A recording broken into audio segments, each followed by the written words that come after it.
ನಿರಂತರ ಸುದ್ದಿಗಳಿಗೆ ಸಬ್ಸ್ಕ್ರೈಬ್ ಮಾಡಿ ನಮ್ಮ ಚಾನೆಲ್. ಈ ಬೆಲ್ ಐಕಾನ್ ನ ಪ್ರೆಸ್ ಮಾಡಿ ತಾಜಾ ಸುದ್ದಿಗಳನ್ನ ಪಡೀರಿ.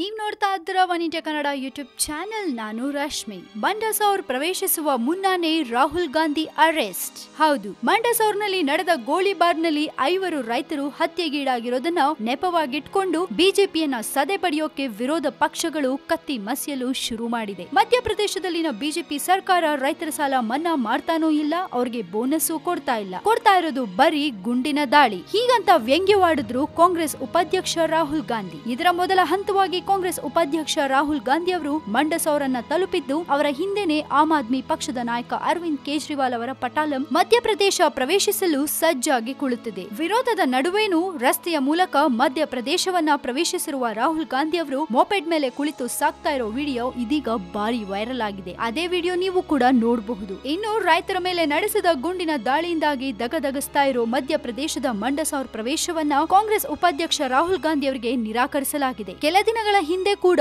ಉತ್ತರ ಪ್ರದೇಶದ ಶರಣಪುರವನ್ನ ಪ್ರವೇಶಿಸಲು ರಾಹುಲ್ ಗಾಂಧಿ ಅವರಿಗೆ ಅವಕಾಶ ಕೊಟ್ಟಿರಲಿಲ್ಲ. ದಂಗೆಗ್ರಸ್ತ ಶರಣಪುರದಲ್ಲಿ ದಲಿತರನ್ನ ನಿರ್ದಯವಾಗಿ ಹತ್ಯೆ ಮಾಡಿದ ನಂತರ ರಾಹುಲ್ ಅಲ್ಲಿನ ಜನರನ್ನ ಭೇಟಿಯಾಗಿ ಸಾಂತ್ವನ ನೀಡಲು ಹೋಗಿದ್ರು. ಈಗಲೂ ಕೂಡ ಬಿಜೆಪಿ ಆಡಳಿತವಿರುವ ಮಧ್ಯಪ್ರದೇಶದಲ್ಲಿ 5 ರೈತರು ಗುಂಡಿಗೆ ಬಲಿಯಾಗಿದ್ದು, ಅವರ ಕುಟುಂಬವನ್ನ ಭೇಟಿಯಾಗಿ ಸಾಂತ್ವನ ನೀಡಲು ರಾಹುಲ್ ಗಾಂಧಿ ಮಂಡಸೌರ್ಗೆ ಹೋಗಿದ್ದಾರೆ. ರಾಜಸ್ಥಾನದ ಮುಖಾಂತರ ಪ್ರವೇಶಿಸಲು ಅವರು ಪ್ರಯತ್ನಿಸಿದಾಗ ಎಸ್ಪಿ ನೀಮುಚ್ ಮನೋಜ್ ಕುಮಾರ್ ಅವರು ರಾಹುಲ್ ಮತ್ತು ಸಹಚರರನ್ನ ಅಲ್ಲೇ ತಡೆದು ಬಲವಂತವಾಗಿ ಪ್ರವೇಶಿಸಲು ಯತ್ನಿಸಿದ್ರೆ ಬಂಧಿಸೋದಾಗಿ ಎಚ್ಚರಿಸಿದ್ದಾರೆ. ಆದ್ರೂ ರಾಹುಲ್ ಗಾಂಧಿ ಇದನ್ನ ವಿರೋಧಿಸಿ ಮಂಡಸೌರ್ನ ಗೋಲಿಬಾರ್ನಲ್ಲಿ ಹತ್ಯೆಗೀಡಾಗಿರುವ ರೈತರ ಕುಟುಂಬವನ್ನ ಭೇಟಿ ಮಾಡೋಕೆ ಗುರುವಾರ ಬಂದಿದ್ದಾರೆ. ಮಂಡಸೌರ್ ಪ್ರವೇಶಿಸೋದಕ್ಕೆ ಪೊಲೀಸರು ಲೈಸೆನ್ಸ್ ನೀಡದೇ ಇದ್ರೂ ತಮ್ಮ ಬೆಂಬಲಿಗರೊಂದಿಗೆ ನುಗ್ಗಿದ ರಾಹುಲ್ ಅವರನ್ನ ನೀಮುಚ್ ಎಂಬಲ್ಲಿ ಪೊಲೀಸರು ತಮ್ಮ ವಶಕ್ಕೆ ತೆಗೆದುಕೊಂಡಿದ್ದಾರೆ. ಇನ್ನು ರಾಹುಲ್ ಗಾಂಧಿ ಅವರು ನನ್ನನ್ನ ವಶಕ್ಕೆ ತಗೊಳ್ಳೋ ಮೊದಲು ಬಂಧನಕ್ಕೆ ಯಾವ ಕಾರಣನೂ ನೀಡಿಲ್ಲ, ವಿನಾಕಾರಣ ನನ್ನನ್ನ ಬಂಧಿಸಿದ್ದಾರೆ. ಉತ್ತರ ಪ್ರದೇಶದ ಶರಣಪುರದಲ್ಲೂ ಹೀಗೇನೆ ಆಗಿತ್ತು ಅಂತ ಆಕ್ರೋಶ ವ್ಯಕ್ತಪಡಿಸಿದ್ದಾರೆ. ಯಾಕೆ ಬೇಕಿತ್ತು ರಾಹುಲ್ ಗಾಂಧಿಗೆ ಇದೆಲ್ಲ?